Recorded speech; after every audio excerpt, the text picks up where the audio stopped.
If you're a teacher, you've probably been told this advice. Get the career, start teaching, work for 40 plus years, contribute to your retirement, and then when you're 65, retire. But what if I told you that there's a life where you can get out in half the time and potentially with more money at your disposal? I spent nearly 2 decades in education, and I've seen great teachers work their hearts out for decades. And then when they retire, there's just not enough money there, and they have to come back and sub, or they have to go into a different field after their retirement. When you retire, I want you to never have to think about looking at Power School, Skyward, Alma, whatever you use, and just do whatever you want to do. In this video, I'm going to go over all the wealth building facts that all educators should know, but never taught, so we can retire on our terms. Let's go. Hey everyone, I'm Mr. Dejanaba, aka Mr. D, aka Afro Senpai, and I've been in education for almost 2 decades as a math teacher. I have been in the financial literacy game, learning from scratch how to build my own wealth for almost a decade. And now my purpose is to educate others on financial literacy because nobody sits down and talks with us about how to manage money and blow up our wealth. I've had this YouTube channel for a while now where I'm just showing people how I'm building my own wealth, but then I thought my brothers and sisters in education aren't ever taught this, and we have access to some pretty cool stuff. So I want us to have options, not just in retirement, but throughout our entire career. And make sure you stick around to the end because I'm going to talk about the biggest mistake that I made as an educator building my wealth so you don't have to make that same mistake.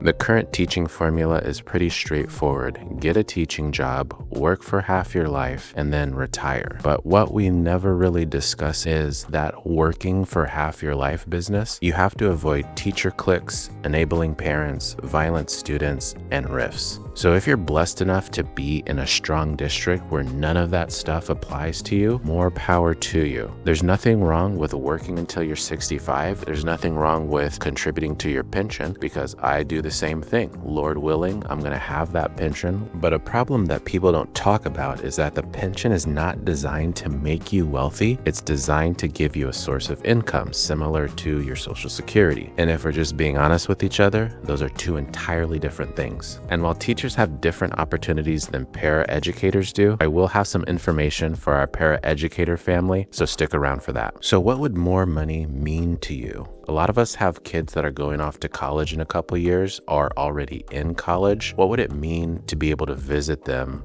whenever you wanted, no matter where they went to school? How would it feel to go on vacations whenever you wanted, not just on the big breaks? And most important, how good would it feel to be able to use the bathroom whenever you wanted for however long you needed? This is what wealth can bring to you. So teachers spend half of their life getting kids ready for their life. Let me say that again. You're spending over half your life getting other people ready to become an adult. And the sad situation is we're often the ones who care more about the child's future than they do because they don't see the value in thinking long term right now. But let me ask you this, who is educating you on your future?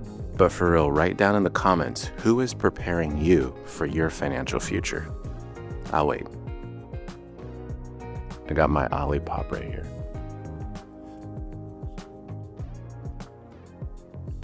Teacher wait time. We have PD on curriculum, classroom management, SEL, all that stuff. But when's the last time you had PD on the difference between TERS 2, TERS 3?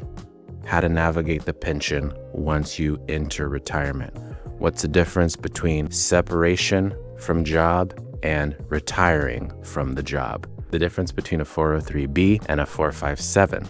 So if you're saying to yourself, no, we've never had PD on that stuff, that's exactly why smart, hardworking teachers often stay stuck financially, but I'm here to change that.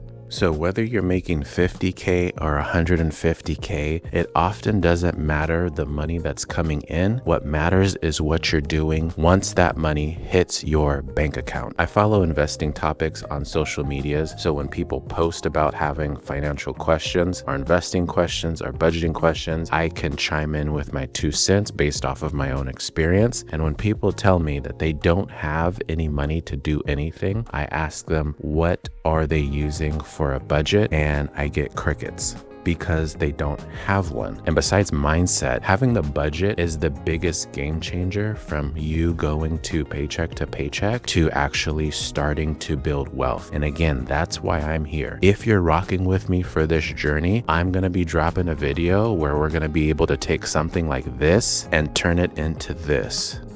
This is the exact budget that I use. And yes, you can do all this stuff on apps, but I have things like credit unions, and sometimes they dislink from apps because they're not a well-known bank. And I get frustrated trying to relink things and connect things. So I just do everything on my own with a budget on Google Sheets. But I'm here to keep it real with you. It's not going to be all pixies and rainbows. There is a group in education that does face a more uphill challenge than educators. So let's talk about our para family. If you're a paraprofessional, I want you to especially hear this. You guys are working hard in the background, and certainly you're not compensated for the value that you actually bring to our school. So you also deserve recognition and a better financial situation in the future. While building wealth can take longer because you don't have access to the same benefits or strategies that teachers do, you will have access to some, and it's important that you utilize them. And for sure, the principles on becoming wealthy are exactly the same as a teacher.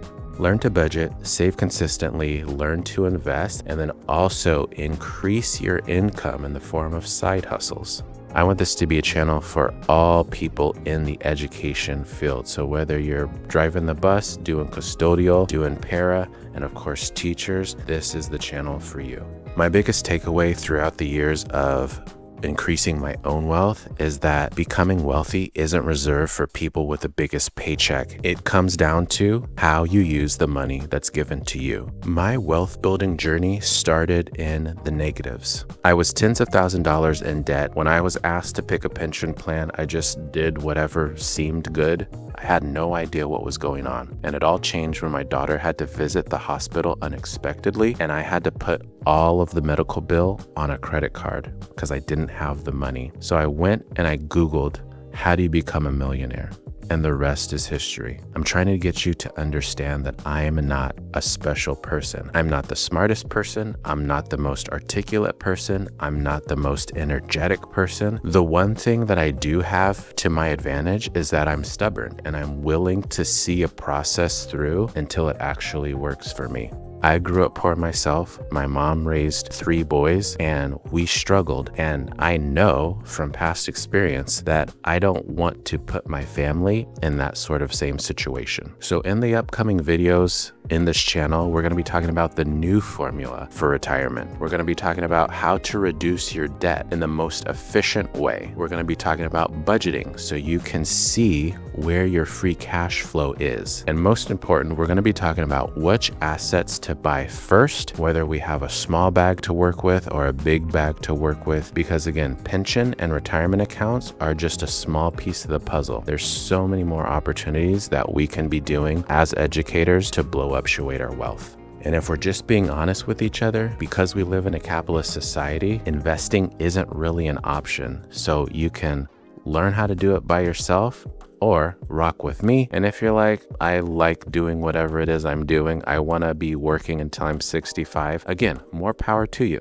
But if you are thinking to yourself, where has this channel been all my life? Then this is where teachers start to gain freedom before retirement. And real quick, before we get out of here, the biggest mistake that I made as a teacher when I started back in 2010, it was the fact that I wasn't investing at all because I had no idea what to do. I actually had a family member talk me out of investing before I actually started doing it. I saw how everybody was using iPhones and I said, well, maybe I should invest in Apple. And I said it out loud. And he was talking about how Apple has already stated that they don't really have any other big ideas coming out in the future. And so I was like, okay, well, maybe it's not such a good idea for me to be investing if they're not going to do much of anything in the future. So assume that this was back in 2010 when I first started teaching. Look at what Apple has done since then. Hopefully I have a graphic for you that shows that. And again, folks, this isn't us being stupid. It's just us not having access to information. I thought that as an American, you had to retire starting at 65. I didn't know that you can retire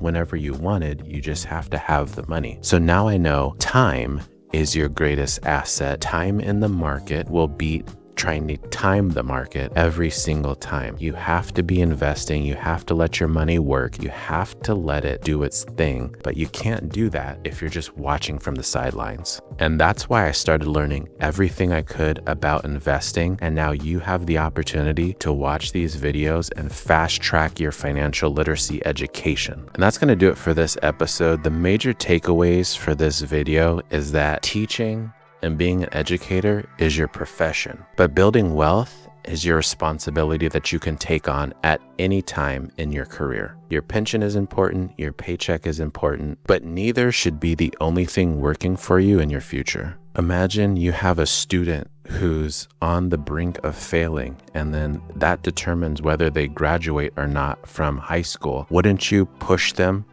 and show them exactly what they needed so that they could pass? It's the same idea here. Now I'm the teacher, you're the student. I want you guys to pass. I want you guys to be prosperous. I want you to have access to every single thing you've dreamed about your entire life. So each Tuesday, I'm going to be dropping knowledge in some way, shape, or form about how to build your wealth. If you're an educator who wants to retire early with options, then this is the channel for you. Make sure you hit that subscribe button. Share this with a fellow educator that you know and you love and you care about. And write down in the comments right now, what would you do on your first week of retirement? Teacher wait time. I hope you are enjoying your summer break. Some of us have 2 more months left. Some of us maybe have 1 month left. Whatever it is you're doing, I hope it's relaxing because you deserve it. So keep getting educated, keep educating others, but don't forget to build your wealth. And until the next one, remember to smile because you are beautiful. Peace.